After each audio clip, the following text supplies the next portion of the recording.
Assalamualaikum warahmatullahi wabarakatuh. Waalaikumsalam warahmatullahi wabarakatuh. Perkenalkan, saya Abiyu. Di sini saya sebagai moderator untuk presentasi kelompok 2. Kami di sini mengambil tema tentang menurunkan resiko penyebaran infeksi oleh petugas kesehatan. Adapun kelompok kami diantaranya yang pertama ada Anissa Fitria Mulyani, lalu ada Syasiratia Ramadhani Harun, lalu ada Muhammad Layan, lalu ada Amanda Sausan Nabila, selanjutnya ada Putri Kamelia Zahra, lalu ada Naufal Syedina, lalu ada Abiyu Marisa Putra sebagai saya sendiri, lalu ada Levina Falmai Istiazah Sanusi, ada Fadel Muhammad Ridho, dan Aisyah Maulidia Hanifah. Sebelum masuki materi, mungkin di sini ada beberapa yang belum tahu ya tentang kenapa sih kita harus belajar tentang internasional patient safety goals. Jadi kenapa kita harus belajar itu, karena pertama kan keselamatan pasien itu adalah prioritas kita ya sebagai tenaga kesehatan. Terus ini tuh menjadi salah satu upaya kita untuk mengurangi resiko infeksi yang terjadi kepada pasien dari tenaga kesehatan itu sendiri. Karena meningkatnya di infeksi di rumah sakit sendiri itu resikonya tinggi, jadi diadakanlah pasien safety goals ini. Lalu apa itu HAIS? HAIS atau Healthcare Associated Infection merupakan infeksi yang terjadi pada pasien selama perawatan di rumah sakit dan fasilitas pelayanan kesehatan, di mana ketika masuk tidak ada infeksi dan tidak ada dalam inkubasi. Untuk jurnal pertama yang kita ambil adalah berjudul Description of the Epidemiology of Healthcare Associated Infection in the Military Hospital of Tunis, atau deskripsi epidemiologi infeksi terkait layanan kesehatan di rumah sakit militer Tunis. Infeksi terkait layanan kesehatan atau HAIS merupakan kejadian buruk yang paling umum dalam pemberian layanan kesehatan dan paling sering dilaporkan di seluruh dunia. Memahami epidemiologinya dapat membantu mengelompokkan masalah dan menentukan strategi pencegahan dan pengendalian secara efektif. Kemudian untuk tujuan penelitiannya, tujuan dari penelitian ini adalah untuk menggambarkan epidemiologi HAIS di rumah sakit militer Tunis. Dan metode penelitiannya yaitu metode penelitian yang digunakan adalah studi deskriptif, retrospektif yang dilakukan di Rumah Sakit Pelatihan Militer of Tunis selama periode 1 tahun 2021. Penelitian ini melibatkan pasien yang dirawat lebih dari 48 jam dan mengalami infeksi yang memenuhi kriteria infeksi terkait layanan kesehatan atau HAIS. Kemudian untuk hasil dari penelitian itu, hasil penelitian menunjukkan bahwa dari 4.750 pasien yang dirawat terdapat 380 kasus infeksi terkait layanan kesehatan HAIS yang mewakili kejadian 2,49 per 1000 hari rawat inap dan 8% dari total pasien. Pria lebih banyak mempengaruhi dibanding wanita, dan diabetes mellitus adalah komorbiditas paling umum 27%. Infeksi paling sering terjadi pada sistem paru-paru 46,8% dengan Klebsiella pneumonia sebagai patogen utama itu 31%, diikuti oleh Staphylococcus aureus 26%, kemudian vancomycin adalah antibiotik yang paling banyak direkomendasikan 24%. Berikut data-data yang data-data di jurnal 1. Yang atas itu data distribusi penyakit yang menderita pada pasien dengan infeksi terkait perawatan kesehatan.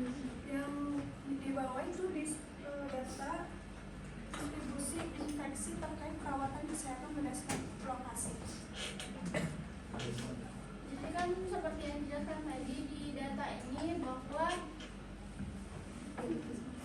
diabetes mellitus itu yang di gambar 1 paling tinggi 27%, kemudian yang di gambar B itu sistem paru-paru yang paling tinggi yaitu 46,8%. Mencegah infeksi terkait layanan kesehatan atau HAIS antara lain kebersihan tangan, penekanan pada kepatuhan terhadap aturan kebersihan tangan termasuk penggunaan larutan hidroalkohol untuk mencegah penyebaran infeksi.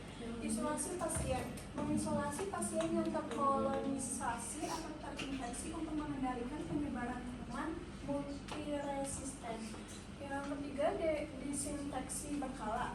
Melakukan disinfeksi secara berkala di unit perawat ekstensif dan di departemen lain ketika tingkat kejadian HAIS mencapai batas tertentu. Keempat, surveillance epidemiologi. Melakukan surveillance epidemiologi untuk menyebarkan dampak kebijakan pencegahan dan pengendalian infeksi, serta memperkuat kebijakan global di rumah sakit. Selanjutnya ada jurnal kedua yang membahas knowledge and practice of healthcare works in prevention and control of hospital-acquired infection in the maternity department at Pindura Provincial Hospital, Zimbabwe, di mana yaitu pengetahuan dan praktik petugas kesehatan dalam pencegahan dan pengendalian infeksi yang didapat di rumah sakit pada ruang bersalin departemen di Rumah Sakit Provinsi Pindura, Zimbabwe. Mengenai pengetahuan tentang HI, 59% petugas kesehatan tidak tahu apa itu HI. Kemudian 57% tidak tahu bahwa petugas kebersihan dan ibu harus terlibat dalam kegiatan pencegahan dan pengendalian infeksi atau PPI. Sedangkan 85% tidak tahu bahwa infeksi terkait ventilator, pemisahan limbah terbukti dilakukan dengan buruk oleh 56% petugas kesehatan. Kemudian 65% tidak mengetahui kebijakan PPI di rumah sakit dan 7% tidak pernah menggunakan manual prosedur operasi standar saat melakukan pekerjaan mereka. Studi ini merekomendasikan bahwa setiap petugas kesehatan harus menerima instruksi tentang metode PPI dari koordinator PPI fasilitas yang juga harus secara teratur mengawasi staf untuk memantau kepatuhan terhadap PPI. Selanjutnya di sini ada tujuan penelitian untuk menyebarkan pengetahuan dan praktik petugas kesehatan terkait infeksi yang didapat di rumah sakit serta pencegahan dan pengendalian infeksi di Rumah Sakit Provinsi Pindura. Kemudian metode penelitian yang digunakan adalah pengumpulan data melalui kuesioner yang dibagikan kepada petugas kesehatan selama waktu istirahat pada saat minum teh dan makan siang untuk memenuhi kebutuhan peserta shift sore dan menghindari gangguan. Kemudian data dianalisis menggunakan Statistical Package for the Social Science atau SPSS versi 20 dan peneliti menggunakan tabel frekuensi dan diagram lingkaran untuk menampilkan dan memvisualisasikan data. Selanjutnya saya akan membacakan hasil penelitian. Penelitian menunjukkan bahwa sebagian besar petugas kesehatan memiliki pengetahuan yang baik tentang pencegahan infeksi yang didapat di rumah sakit HAIS, terutama mengenai pentingnya mencuci tangan dan penggunaan alat pelindung diri. Sebagian besar petugas kesehatan, sekitar 87%, menyadari bahwa mencuci tangan dengan sabun dan air yang tepat adalah salah satu metode terbaik untuk mencegah infeksi yang didapat rumah sakit atau HAIS. Namun, semua petugas kesehatan kurang mengetahui bahwa penggunaan antibiotik dan vaksinasi yang bijaksana juga merupakan beberapa metode yang terbaik untuk mencegah dan mengendalikan HAIS. Selain itu, dari 96% petugas kesehatan melaporkan tidak adanya alat pemantauan untuk HAIS yang menunjukkan ketidakpatuhan terhadap standar pencegahan infeksi. Meskipun semua petugas kesehatan mengganti sarung tangan sebelum menangani pasien baru dan membuang benda tajam dengan benar, banyak yang tidak mengetahui kebijakan pengendalian infeksi atau IPC di negara mereka. Faktor-faktor yang menghambat praktik IPC yang efektif termasuk kurangnya pengetahuan 59%, tidak mengetahui apa itu HAI, waktu, peralatan, dan sumber daya. Hanya 41 petugas kesehatan yang melaporkan memberikan edukasi kepada ibu tentang pencegahan infeksi, dan 65% tidak mengetahui kebijakan pencegahan dan pengendalian infeksi rumah sakit. Penelitian ini menekankan perlunya peningkatan pendidikan dan pelatihan untuk petugas kesehatan, serta pendidikan bagi ibu yang dirawat di rumah sakit untuk meningkatkan kesadaran dan melakukan pencegahan infeksi.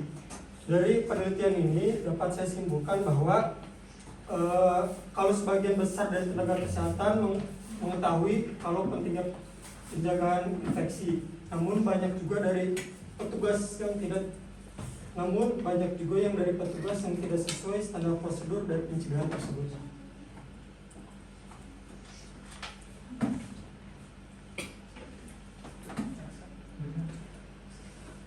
Baik, ini data dari jurnal yang kita kaji.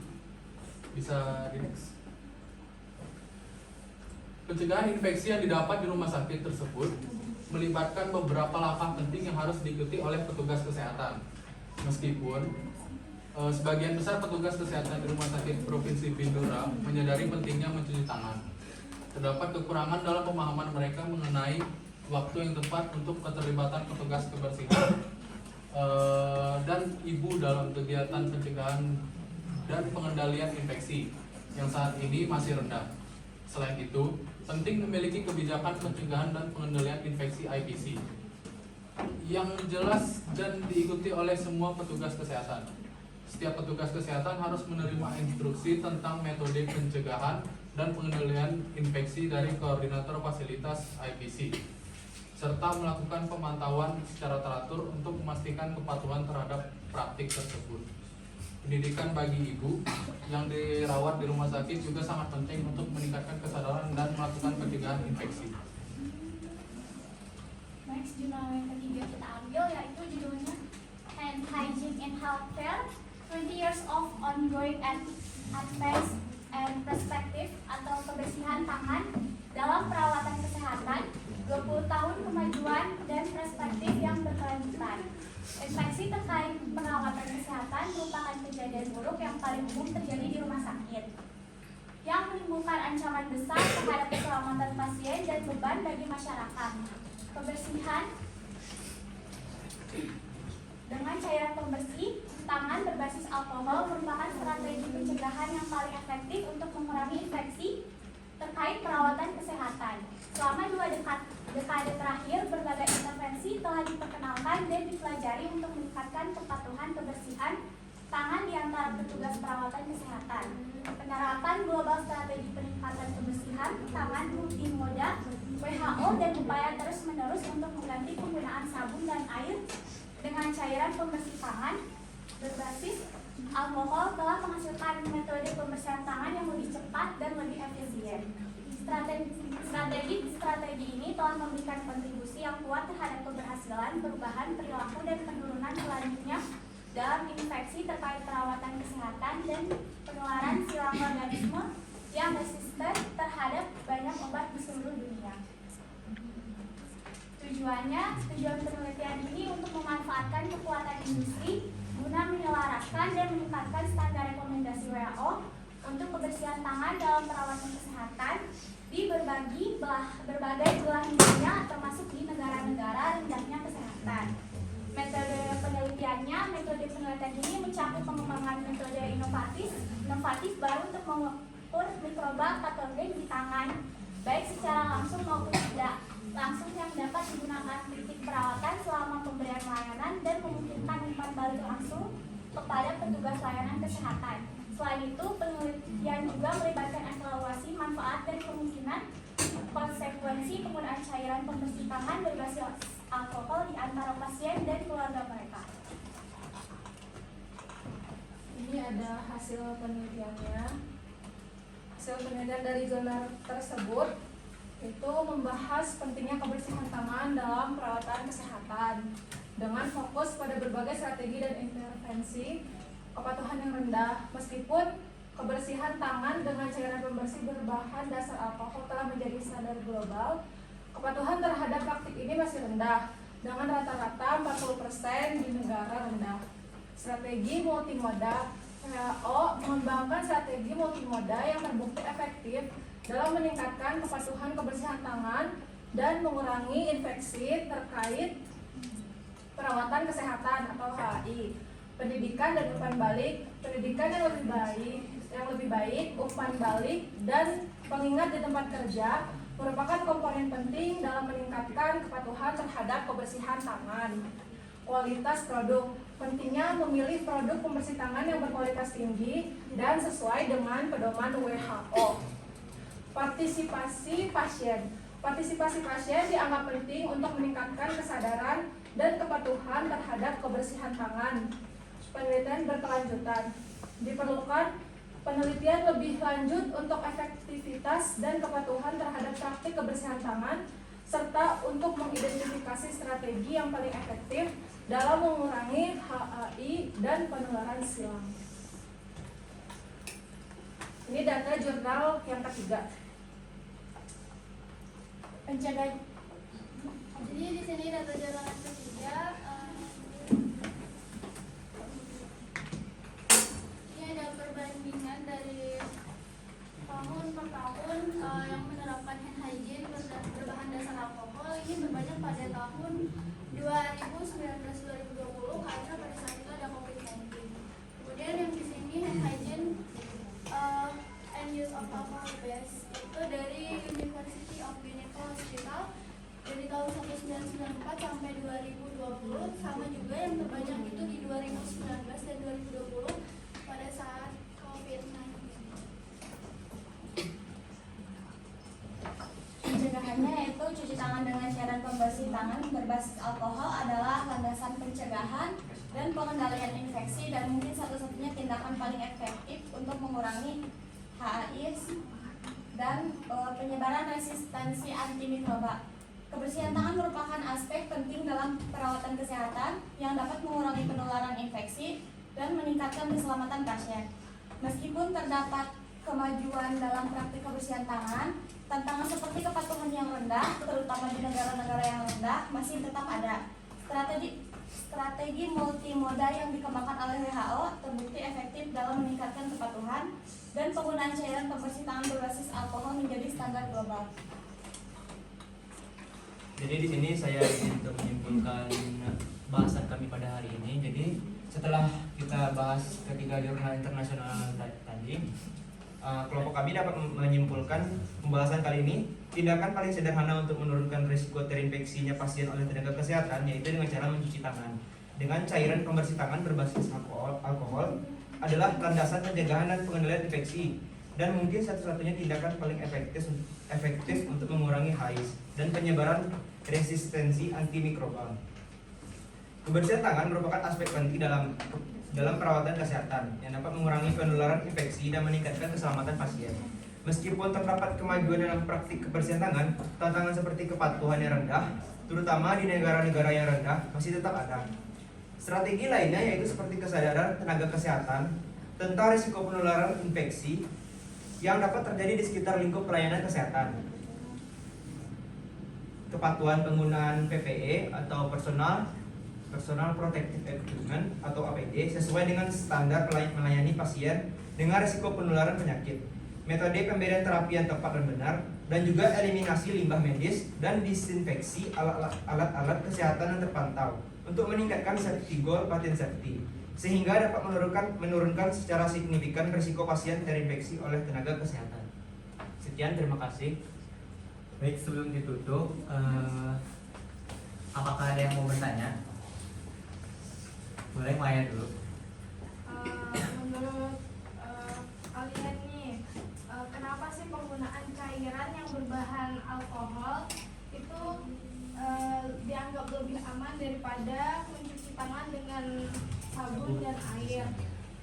Dan apa aja sih faktor yang mempengaruhi keefektifannya itu? Baik, untuk pertanyaan di kolektif ditampung dulu ya. Sebelumnya ada yang mau bertanya lagi? Berlin dulu ya. Buat pertanyaannya kan tadi buat pertanyaannya perkenalkan saya Dayani dengan NIM 820 kan di slide apa ya menjelaskan tentang rumah sakit simulator ya. Ya kan? Nah, pertanyaan jadi faktor apa aja sih gitu resiko yang diteliti gitu atau diidentifikasi dalam penelitian dari rumah sakit ini, terus juga apa yang dapat meningkatkan kemungkinan terjadinya infeksi dari rumah sakit itu gitu, dari pelayanan kesehatan rumah sakitnya ya gitu. Mungkin satu lagi ya, Adam. Perkenalkan, nama saya Adam Medzul Najib, NIM saya 231 FI03053. Jadi pertanyaan saya itu kan tadi sempat diomongin juga ya tentang cuci tangan kan ya, apa yang efektif gitu. Ya. Kalau cuci tangan menurut WHO yang tadi itu seperti apa ya standarnya itu. Oke, Nah, itu aja. masih ada. Ya, apa? Menjawab yang mana? Jadi izin menjawab dari pertanyaan saya apa sih tadi? Nah, Kenapa tes alkohol. lebih efektif alkohol dibanding sabun? Jadi kenapa lebih efektif alkohol? Karena kan alkohol itu ada bermacam jenis alkohol yang dipakai buat apa sih, buat tangan kayak hand sanitizer seperti itu. Nah, kenapa tidak menggunakan sabun dan air? Karena kalau misalkan di rumah sakit itu kan ada beberapa orang yang kulitnya itu rentan iritasi sama sabun. Makanya kebanyakan yang direkomendasikan itu adalah alkohol, tetapi alkohol dengan apa sih, kandungan yang tertentu kayak kayak hand sanitizer.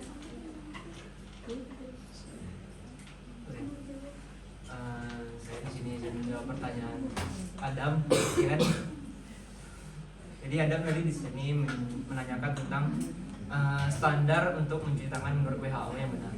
Jadi kalau menurut WHO sendiri mungkin standar cuci tangan itu seperti yang sudah kita pelajari bersama-sama ya, 6 langkah ya.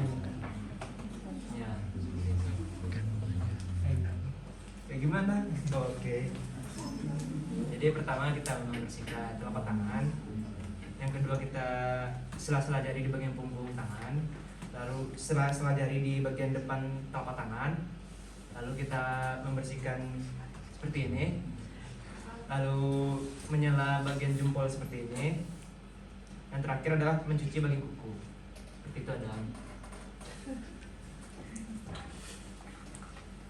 Lalu lanjut dari Pertanyaan apa tadi? Pertanyaan apa? Oh, kayak metode yang digunakan rumah sakit untuk menilai infeksi, penularan infeksinya. Ya, izin menjawab yang punya dari tadi. Dari rumah sakit Slide tunis, tunis. Bagian data.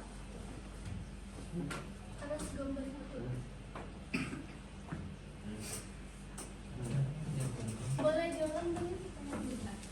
Kan tadi itu di rumah sakit ini ya, jadi yang diidentifikasi atau yang dituju apa sih, terus juga apa yang dapat meningkatkan untuk pencegahan infeksi dari si rumah sakit ini tuh, dari pelayanan kesehatannya. Jadi di sini kan faktor yang diidentifikasi itu dalam penelitian ini termasuk diabetes mellitus, di sini ada 27%, kemudian gagal ginjal dan terapi kortikosteroid. Pas di sini hasil penelitiannya pasien dengan diabetes mellitus itu 2,32 kali lebih besar untuk mengembangkan AI dan unit perawatan intensif yang lebih banyak yang lebih banyak menularkan infeksi itu di perawatan intensif juga. Iya, kenapa? Karena IGD itu paling terdampak. Paling banyak. Kemudian di IGD itu kan sebelumnya mereka sudah mempunyai penyakit sebelum mereka itu sebelumnya sudah mempunyai akibat riwayat medisnya kan. Kemudian mereka ini sering menjalani banyak prosedur yang invasif, di mana dapat meningkatkan risiko infeksi. Kemudian selain itu pasien unit tersebut biasanya memiliki rawat inap yang lebih lama, yang juga berkontribusi pada peningkatan risiko infeksi. Kemudian pencegahannya itu seperti jadi sudah dijelaskan ini pencegahan yang infeksi yang didapat di rumah sakit tersebut ini melibatkan beberapa langkah penting yang harus dipegang oleh petugas kesehatan. Misalkan dari penggunaan APD, karena kan IGD itu banyak yang penyakitnya itu kayak diabetes mellitus yang menular seperti itu kan, dan juga cuci tangan, makanya itu penting. Itu salah satu pencegahan dari rumah sakit ini. Jadi buat si napasnya dipakai Ya. Jadi kesimpulannya yang dimaksudkan oleh Syashira itu kalau misalnya pasien setelah di screening itu memiliki riwayat penyakit menular, jadi tingkat kesadaran tenaga kesehatan itu lebih diutamakan gitu. Jadi pas tenaga kesehatan itu lebih waspada dengan pasien yang memiliki riwayat penyakit menular seperti tindakan pencegahannya menggunakan APD, rajin-rajin mencuci tangan gitu, menggunakan alat-alat kesehatan yang disposable seperti itu. Ya, terima kasih. Baik,